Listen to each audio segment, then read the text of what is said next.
Hello guys, আজকে আমরা সবাই মিলে পৌঁছে গেছিলাম একটা মেলাতে। তো মেলাটা কী উপলক্ষে এটাই ভাবছো তো? এটা হচ্ছে মহলাতে বাসন্তী পুজো। আর মন্দিরে ঢুকতে না ঢুকতে দেখলাম একটা ভালো ভাই ভালো করে ছবি তোলার চেষ্টা করছে। আর ঠাকুরটা একদম দুর্গা ঠাকুরের মতো হয়েছিল। ঠাকুরের যে শিল্পী ছিল এতটাই সুন্দর হাতের কাজ কি মুখে বলে প্রকাশ করা যাবে না। আর গেটের ওখানে বসে আছে গোপু সোনা হাতে লাড্ডু নিয়ে আর প্রণামী বাক্স নিয়ে। ওখান থেকে আমরা বেরিয়ে চলে এলাম সেলফি জোনে। না, সেলফি তুলবো না এখন, এখন দেখবো থিমগুলো। এখানে বাঘ, সিংহ, রাজা অনেক কিছুই থিম বানিয়েছে আর অনেক কিছু বোঝারও ব্যাপার আছে। এই থিমটা দেখার পর আমরা চলে গেলাম পাশের থিমে, যেখানে কাঠমিস্ত্রিরা নিত্যদিন কাজকর্ম করে কি করে উপার্জন করে এটা দেখার জন্য। আর এর পাশের থিমটা ভাই সত্যি মন কেড়ে নিয়েছিল, কারণ এখানে দুটো ছেলে মেয়েকে বাঁধা হয়েছে। একটা লোক মারতে যাচ্ছে আর একটা বয়স্ক লোক, আর নিচে একজন মরে পড়ে আছে, আর এখানে একজন জুতো তুলে মারতে আসছে।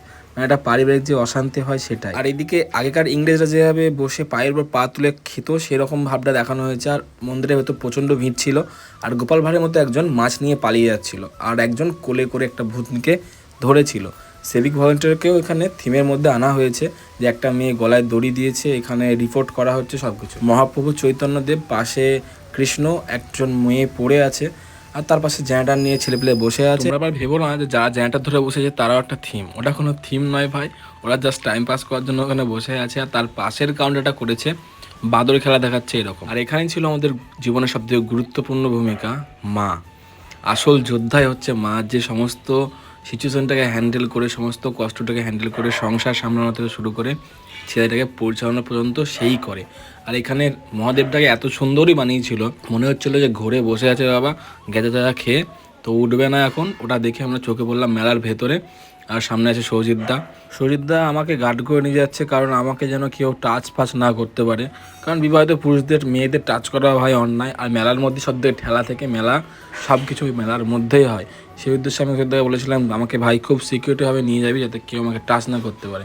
আর মেলার মধ্যে এতটাই ভিড় ছিল যে কিছুক্ষণ পর সৌজিতদা নিজেই হারিয়ে যায়। আর এদিকে দোদনার প্রীতি মিলে কিছু কেনাকাটায় ব্যস্ত হয়ে যায়। আমি বললাম কোথায় আছে সৌজিতদা? বললো আমি জানি না। এটা ভেবেই আমি আর পৌঁছে গেলাম ঠাকুর দেখতে দেখতে একা একা। কী করবো, সবাই যখন ব্যস্ত।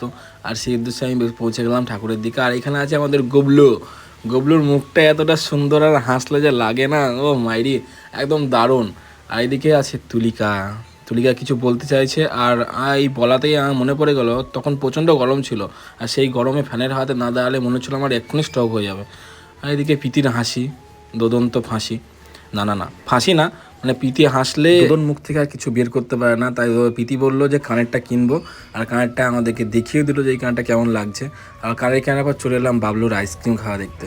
এত মনোযোগ সহকারে আইসক্রিম খাওয়া যায় সেটা ওকে দেখে বোঝা যায়। আর তার পাশে বসে আছে তার মা, সামনে বসে আছে তুলি, আর এখানে বসেছে সৌজিত দ্বারা।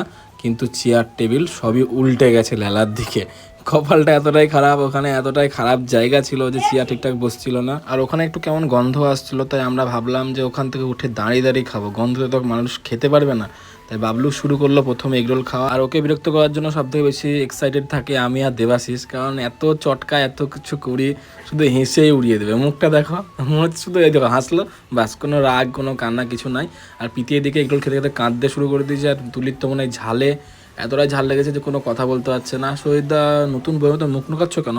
যদি মনের ভেতরে কোনো কষ্ট জমে থাকে তাহলে বলতে পারো আমাদেরকে, আমরা তো তোমার বন্ধু। তোমার খারাপ ভালো সব সময় তোমার পাশে থাকার কথা আমরা দিয়েছি।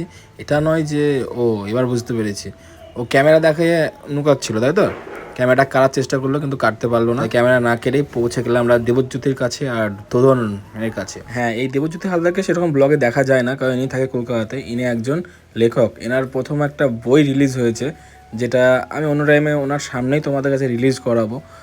আর এখানে চলে এলাম আমরা মাটির জিনিসপত্র দেখতে। বউবর দেখছে তুলি, আর প্রীতি দেখছে সব ফলমূল কী কী আছে। এগুলো কিন্তু মাটির, অরিজিনাল না যে খেয়ে না যাবে। ওখান থেকে পৌঁছে গেলাম আর ঠাকুর দেখার জন্য। এখানেও একই রকম সেম শিব হয়েছে।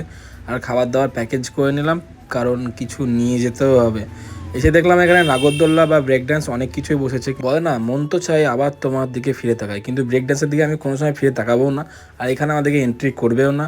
এখানে করলেও এখানে লোকজন সেরকম ছিল না, তাই একটা ছিল নাগরদোল্লার লাইটিংটা যতটাই সুন্দর ছিল, নাগরদোল্লাটা অতটাই বেকার ছিল, কারণ অর্ধেক চলতে চলতে বন্ধ হয়ে যাচ্ছিলো। তাই ওসব না গিয়ে চলে এলাম ফুচকার দোকানে, খেয়ে দিয়ে প্রাণ বাঁচা ভাই। তাই খাওয়া দাওয়াটা হচ্ছে বেস্ট। আর তারপরে চলে এলাম মোগলাইয়ের দোকানে, যেখানে কাকাকে দেখছিলাম কি করে মোগলাইটা কত তাড়াতাড়ি সে তৈরি করছে। যারা যারা মোগলাই করতে যাও না, এই ভিডিও দেখে অনেকটা শিখতে পারবে। আর এইরকম ভিডিও আরও দেখার জন্য চ্যানেলটা সাবস্ক্রাইব আর ফলো করে দিও। যদি ফেসবুক থেকে থাকো তাহলে ফলো করে ভাই একটু পাশে থেকো। তো চলো এই ভিডিওটা এখানেই শেষ, দেখা হচ্ছে নেক্সট ব্লগে, ততক্ষণের জন্য টাটা।